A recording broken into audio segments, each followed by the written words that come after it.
అమ్మా నాన్న అనాథాశ్రమని వచ్చాము. 600 మంది దాకా ఉన్నారు. ట్రీట్మెంట్ బాగుంది. మాకు సంతోషం అనిపించింది. మేము వారికి అల్పాహారం కూడా రాశాము మాకు చేతనైన కాడికి. వాళ్ళని జాలితో వాళ్ళని అందరినీ దగ్గరకు తీసి మంచి సేవ చేస్తూ వాళ్ళకి ఫుడ్ బట్టలు అన్నీ చేస్తుంటే మాకు కూడా చేయాలనిపించింది. అందుకే వచ్చాము.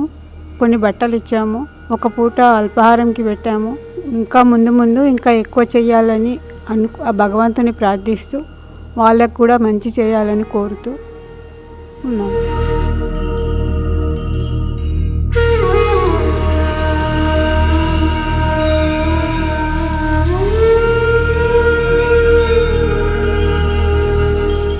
అమ్మా నాన్న అనాథ ఆశ్రమంలో జీవిస్తున్న అభాగ్యుల అన్నదానానికై తోచిన సాయం చేసి ఈ నిర్భాగ్యుల ఆకలి తీర్చి వారి కన్నీళ్లు తొడవండి. ఈ అనాథులను కూడా మీ బిడ్డలుగా భావించి వారి ఆకలి తీర్చడంలో భాగంగా బియ్యము, పప్పు, ఉప్పు, నూనె వంటి కిరాణా సామగ్రితో పాటు కూరగాయలను అందజేసి 3 పూటలా జరిగే అన్నదానానికి మీ వంతు సాయం చేసి చేయూతనివ్వండి. పూటకు 600 మందికి అన్నదానం చేయడమంటే ఎంత కష్టమో తెలియంది కాదు.